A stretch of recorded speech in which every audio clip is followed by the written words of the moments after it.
Hey everybody, Mr. G here. Well, this marks my 5th anniversary of making content. Hard to believe it's been this long, but that's where we are. There's gonna be a bunch of videos this year celebrating that fact, and the first one I'm kicking off with are some early drafts for story ideas. Yeah, that's right, you guys are about to hear some story drafts from before I started making videos featuring Mr. G. Both of these were written in 2019, a year before I started making videos. So at this point, Mr. G was still a nebulous thought I had. Now, before we begin, you're probably wondering, is what you're about to hear canon? Answer, kinda. Yeah, I'd say the base story is canon, but like there's a bunch of details that aren't canon, you know? So yeah, I'll be sure to inform you of what's not canon anymore, so let's get right into reading this, shall we? This is the first time I ever wrote a story featuring Mr. G and his friends, and it's called Story 1 How We Came Together. I'm excited already. The title sounds very appealing and inviting. Let's get into this. Also, I should probably clarify the way it's written.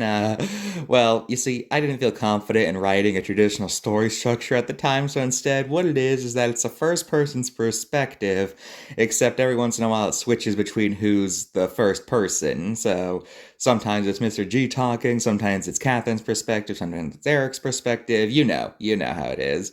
So let's get into this and see what I wrote. Sir, I fail to see what you need all this rubber for, said the store clerk to my purchase. Oh, it's just for a personal pet project I have, I said. That sounded clunky. Well, okay, that'll be $500. I paid him and walked out. Oh, how rude. I forgot to introduce myself. My name is Mr. G. Don't ask what the G stands for. My parents never told me. Yeah, this came from a time when my original idea for Mr. G was that he was part of 26 genetically modified boys who each had a superpower related to their initial. The G was going to stand for genius, as we'd find out later on. That idea got scrapped because I don't know, I just didn't really like it that much, but I guess I did when I wrote this, so yeah. I live on planet Wi-Fi, which is a planet in the entertainment belt. I need to explain. One of my original ideas for Mr. G that lasted embarrassingly long, I must admit, is that he lived in the internet. Like, where he lived was like our anthropomorphization of the internet. Like, you know, there would have been buildings based off of websites and yeah, things like that. Yeah, I kind of scrapped that because it felt kind of weird to make a story like that. But that was what I was gonna do for a while. But yeah, Mr. G was gonna live in the internet like the emoji movie. Third planet from our star, to be exact. Sandwiched between Planimation and Planet Pixel. Planimation was going to be a planet where cartoon characters lived, and Planet Pixel was for video game characters. Don't ask how every video game character fit on the same planet, considering most of them canonically come from their own planets and things like that, but, you know, I just wanted there to be a crossover. I didn't care how it was going to go, and I'm getting off topic. Some things about myself. I'm 23 years old. Okay, I had that established that early. I'm 6'2", have blue eyes. Guess this is before I gave him green eyes. And black hair. Okay, that's kind of a clunky introduction. Who introduces themselves by giving their height? Like, seriously, I can understand giving your name, and I guess you're. I can understand giving your name, but like, who introduces themselves by going, "Hi, I'm blah blah blah, and I'm 7'4"? Like, who does that? Recently, I've started a huge project. It's essentially a zeppelin that I plan to live in. Recently, I've been growing tired of living on the ground. There's so much noise and people who can break into your house, so I decided to live in the sky by myself. Meanwhile, well, dear, this is your decision and I'm proud of you for making it, but just remember, if you ever feel lonely, you can come right back home for as long as you want, said my mother as she looked at me with tears in her eyes. I kissed her and walked off to live on my own. Oh, right. Hello, my name is Crack Shipper. Yes, I'm serious. Yeah, this is from the Crack Shipper creepy guy days. Okay. So I guess at this point, Crack Shipper wasn't a nickname. That was her actual legal birth name. These people named their daughter Crack.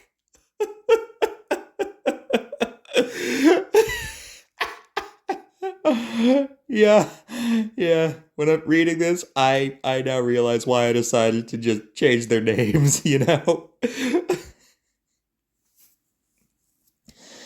I'm 24 years old, 5'7", have blue eyes and red hair. Okay, one thing, Mr. G, Catherine, and Eric are all born in the same year, so they're all the same age, so yeah, that's not a thing. And, anyway, I got her design down pretty early. She still has blue eyes and red hair, so yeah. And if there's anything I love more than anything, don't you mean anything else? You just, oh, whatever. It's making art and writing fan fiction. Anyways, I'm just looking for a place to live since I felt cooped up in our house. Not that I don't love my 6 sisters. That's still canon, by the way. I just have yet to find a way to introduce the other 3 yet. It's just that I want to see the world, and a bird's got to leave the nest someday, you know. Meanwhile, again, get out, and don't come back till you got a girlfriend, said my dad as he slammed the door to my back. Thanks, love you too, I said. Hi, my name is Erickson Shantleworth, but everyone I know just calls me Creepy Guy.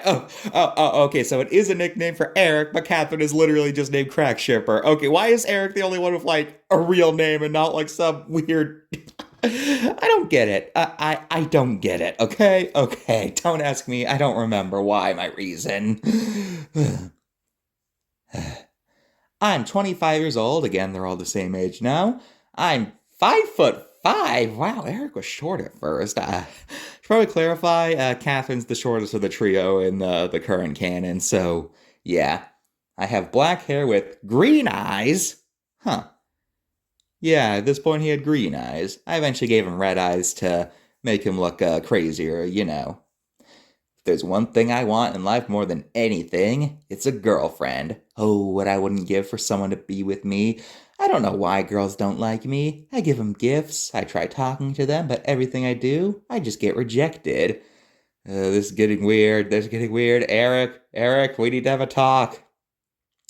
Anyway, my dad kicked me out since he was tired of me hogging up the TV whenever his shows come on and told me I need a girlfriend. That is such a weird reason to get kicked out of the house. You don't have a girlfriend. Get out of here. Like, what? I don't know what my logic was. Whatever. Let's just continue. 4 days later. Well, it's been a few days since I finished and started living in my blimp. So far, it's really cool. But it does have one major problem. I'm lonely. It's pretty eerie at night, and I don't feel safe unless I know there's someone in here with me. Oh, so you want to use him as a dummy, okay. Yeah, great morality there. Wait, I know what I'll do. I'll look for a roommate. Maybe 2. I like people with me, but not too much, or else this place will be crowded. So, I landed, and now I have made a stand with the simple phrase, roommate wanted, no pay necessary. Good to know Mr. G's not a landlord. So, now all I have to do is wait and see who comes by. Meanwhile, well, finding a girlfriend isn't as easy as I thought it was gonna be, and I'm getting cold sleeping in my car every night. But I must keep pushing through, for I'm sure some sort of miracle will happen, and... Hello, what do we have here? Oh, some sort of fine-looking black-haired lady looking for a roommate? I should go up and persuade her into letting me in. Hello, gorgeous. I hear you're looking for a roommate, and let me tell you, I'm your kind of guy. She looked up at me and said, I'm a guy. My heart dropped and I apologized. I sighed and asked if I could still be his roommate, since I needed a home and it was supposed to rain tomorrow. He agreed and I signed on one of the 2 namespaces. I asked where the house was and he pointed towards this giant blimp. I was shocked but excited and immediately ran inside to check it out. But before I got in, he grabbed me by the collar and said I had to wait for him since he didn't trust me enough to leave me home alone yet. So I had to wait with him waiting for a second roommate. 2 hours later. Well, turns out homes are not cheap at all. Cheap. Yeah, I guess this was before I decided Catherine's family was rich. After moving out, I tried looking for a place to live, but they're a lot more expensive than I thought. All I need is a place to live where I can just put all my art stuff, but apparently places like that cost even more than normal places. What? I kept walking, looking for either a house or a job, but nothing was hiring and everything was expensive. To read. Ouch. I sat down under a tree and sighed, thinking maybe I should just move back in with my parents. But then I saw a sign that felt like it was written by someone psychic. There were these two guys sitting in front of a sign that said they were looking for a roommate. Even better, it said it was free. Again, I guess Catherine's family wasn't rich at this point. This would not be a conflict in modern canon. I walked up and asked if they are still looking. However, before the one with the paper could say anything, his partner sat up and said, "Hey, baby, nice to see you here. I'm just giving away rooms in my little blimp, which is decorated in gold." He winked at me, and I felt like I just threw up a little. The other guy then said, "Ignore him, he's not all there." And by the way, it's my blimp, and it's not covered in gold. He then lifted a paper in my face where it had a blank space for my name. I started thinking on whether or not this is a good idea. On the one hand, there could be serial killers, but on the other hand, free house. So I signed my name, and the guy sitting next to him got excited. The man of paperwork the man at the paperwork took away the sign and told us to follow him. I don't know why, but I feel like this could be the start of a great friendship. So I went inside for a tour of the place. And that's the end of story 1. It doesn't really have an ending. They just kind of all get together and then that's it. But guess what? There was a second story I wrote featuring this beta version of the gang, so let's check that out.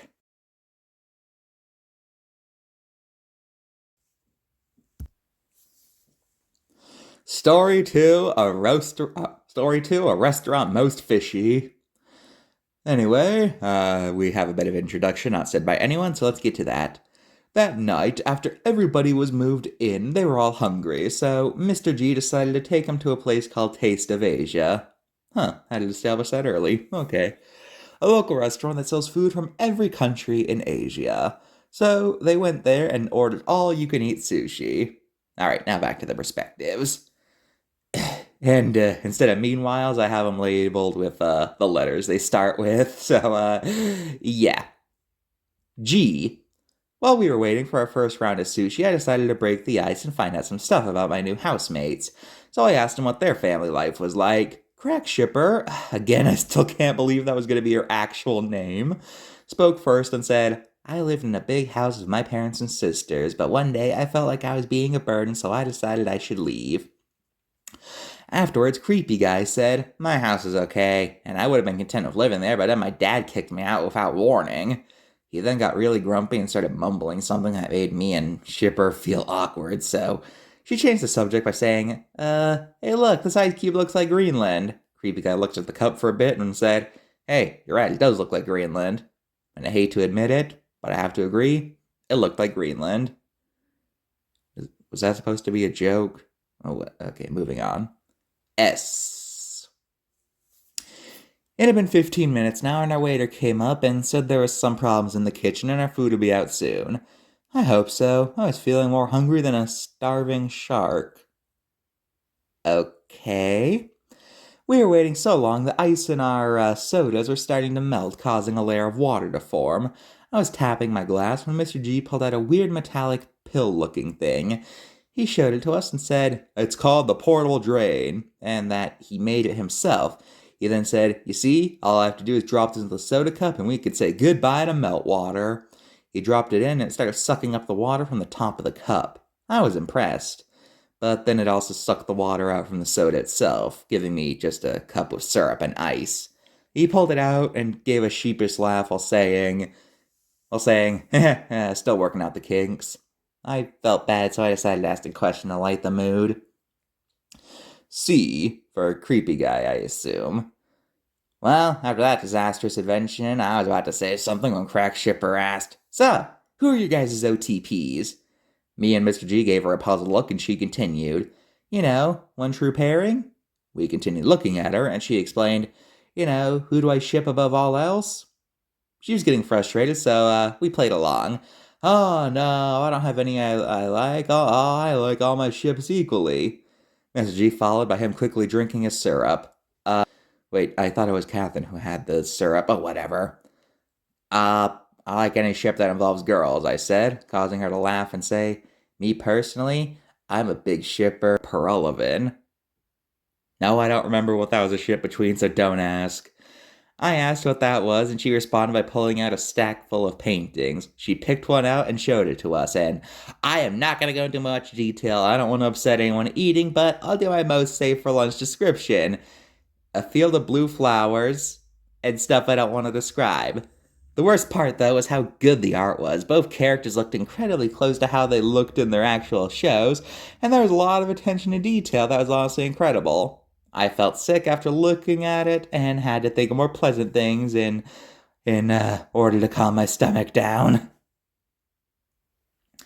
G. Well, after seeing that abomination, I felt like I was going to throw up, so I got up to use the bathroom. However, when I got up, there was a large explosion noise that caused everyone in the restroom to jump under their table in a fetal position. Wow, you guys are quick to panic. As if that wasn't weird enough, the kitchen door burst open and a huge gush of water filled the dining room.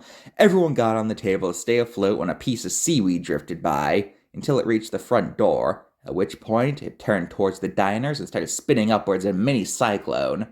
Then the water from the cyclone formed together into a humanoid shape with two bioluminescent fish acting as eyes, and the aforementioned seaweed acting as hair. It looked around for a bit until a little boy spoke up and said, "Who are you?" The creature spoke up, saying, "Hello, everyone. I see that you're hard to dine on some fish." Heart to dine? I think I misspelled about to dine. "Well, that's great and all, except for one tiny detail." He paused for a moment, and as his body started to bubble, he shouted, "You creatures are the most gluttonous and uncaring species I have ever seen. You treat the ocean like it's just an all-you-can-eat buffet without even considering your consequences, and then you just toss all your plastic in it just because you don't want to see it? Well, I've had enough, so tonight you will learn to respect the ocean." An old man spoke up and shouted, "Oh yeah, what are you gonna do? Send some of your little minnows out to nibble on our toes?" He started laughing like he had just heard the best joke of his life. The water creature was now steaming, and he said, "Yes, let me show you my minnows." He smirked and poked his hand in the water, where a shape was starting to form. After a few seconds, a great white had formed, whereupon it swam underneath the man's table, knocking him into the water and devouring him alive. All while the man was screaming for his life, but the waterman didn't care. He just looked around and said, "Now, as I was saying, everyone here is going to become dinner for the creatures of the deep sea as revenge for you abusing Mother Nature." Afterwards, he slammed his arms into the water, causing several creatures to form. Orcas, leopard seals, and of course, more sharks. Everybody panicked and started to try to get to higher ground, but it was pretty fruitless, so they all pulled out the utensils to try to fight back. Crack Shipper and Creepy Guy were both grabbing onto my arms, and all three of us were shivering more than a broken car. What? More than a broken car? Is that a thing? Do broken cars shiver? Oh, whatever. A leopard seal then jumped on the edge of our table and made it tip into the water while the three of us grasped on with our lives. Then a Humboldt squid grabbed Creepy Guy's leg and pulled him into the water. Crack Shipper grabbed his arm, but her other arm slipped too, so I grabbed her. But I could feel my grip weakening, and to my left, I saw an orca approaching us. I thought this was the end when I felt something slip out of my sleeve. I looked at Crack Shipper's face and saw one of my water pills on her lips. That gave me an idea. I let go, and the three of us plunged into the water, where I quickly grabbed the pill off her lips while the two of them were freaking out at the approaching whale. I pushed the on button on the pill, and like I had hoped, it started creating a huge whirlpool that started sucking up all the water. The waterman saw this and said, "No, no, no, no, no, no, no!" as it started getting sucked up. After a few minutes, all the water was gone, the sea creatures dematerialized, and all that was left of Waterman was a piece of seaweed and two fish eyes that had quickly flopped into the fish tank at the front. Then I was met with the sound of roaring applause as everyone started thanking me for saving their lives. I was flattered but still hungry, so the three of us just went to a local fast food restaurant and got some burgers. While eating, we all looked at each other and we knew it would be a while before we ate seafood again. Okay, so that chapter, that was certainly something. If you're wondering who the water guy was, he was the original plan I had for a recurring villain. He was a sentient blob of water who was angry at land creatures for not respecting the ocean. He kind of evolved into Ocean Man in a way, but that's a long story as to how that came to be. So, yeah. But guess what? We're still not done. Well, that was the last full story I wrote. I also wrote outlines for at least 20 different storylines. That's right. So let's look through them and see what I had originally planned to do.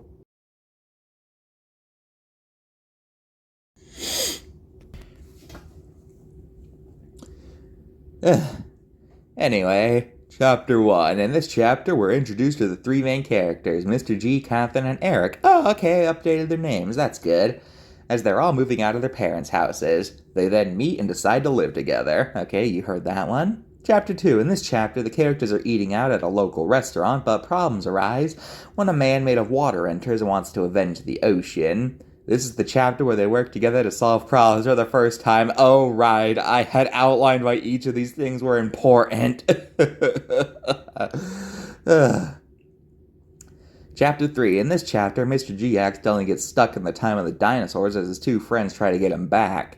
This chapter is significant since it introduces the fourth and final main protagonist, Henry the Velociraptor. Oh yeah, his name was Henry at first instead of Andrew.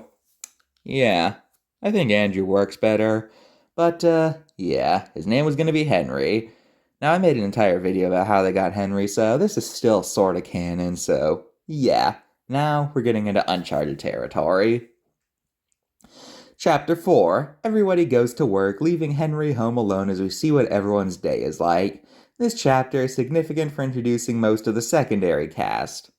I don't remember who the secondary cast is going to be, but it was not going to be like the secondary cast we have nowadays. Anyway, as for that everyone goes to work thing, Mr. G and Catherine don't work. Mr. G just lives off royalties from his invention, and Catherine's already rich. Eric's the one with a job, but that's a story for another day.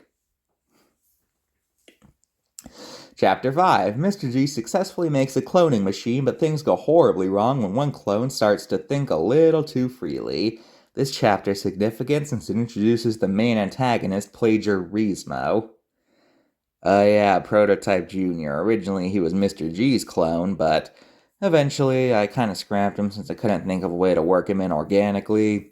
And eventually, during the sibling arc, I decided he's actually a clone of Mr. G's dad instead. So he's kind of like more so Mr. G's brother than his, yeah. Also, his name was originally Plagiarismo. You see, originally, the idea was that all antagonists were based off of bad writing things, so he was going to be based on plagiarism. Yeah, that was kind of going to be a theme I was working with for villains. I don't know what Ocean Man represents bad writing-wise, but whatever.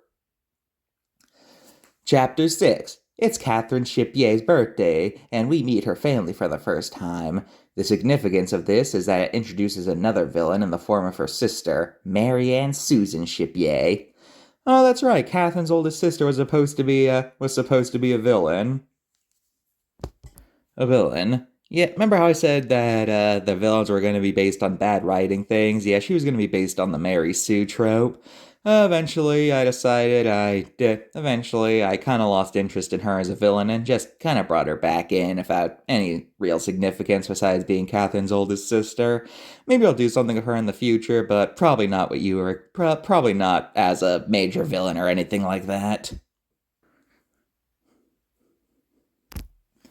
Alright, Chapter 7. It's Halloween and Mr. G creates a device that accidentally creates real monsters. And now they gotta stop them. Huh. You know, I genuinely forgot that I had written that down as an idea when I was making the Monster Hunter series, but I guess some ideas just stick with you subconsciously, and what you think was an original thought you had turns out you already had that thought years ago, you just forgot about it. That's interesting. Anyway, apparently this chapter's significant since it's the first time Mr. G's plan fails and the other two have to make the winning plan. Okay then.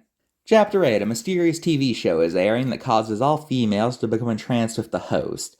This chapter is significant for two reasons. One, it's the first time Eric gets the spotlight, and secondly, introduces another villain named Purple Rose. Oh yeah, Purple Rose. So far, so far, he has yet to make an appearance in any sort of form. Basically, my idea with him was that, well, for one, he's based on the writing pitfall of the Purple Prose, using overly pretty language just to sound smart, and he basically would have talked like that. He would have used the most obscure synonyms possible for words, and he just would have been, weird to listen to. And his whole gimmick was that he had a purple rose that, when you sniffed it, you felt unconscious for a while.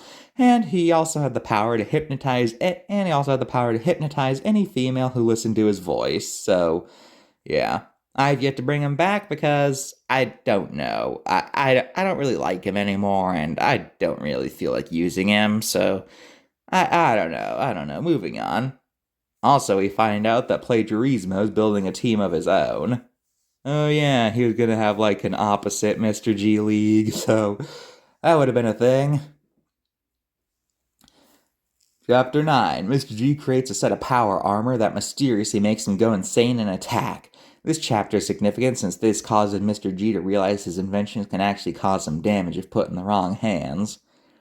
Okay then.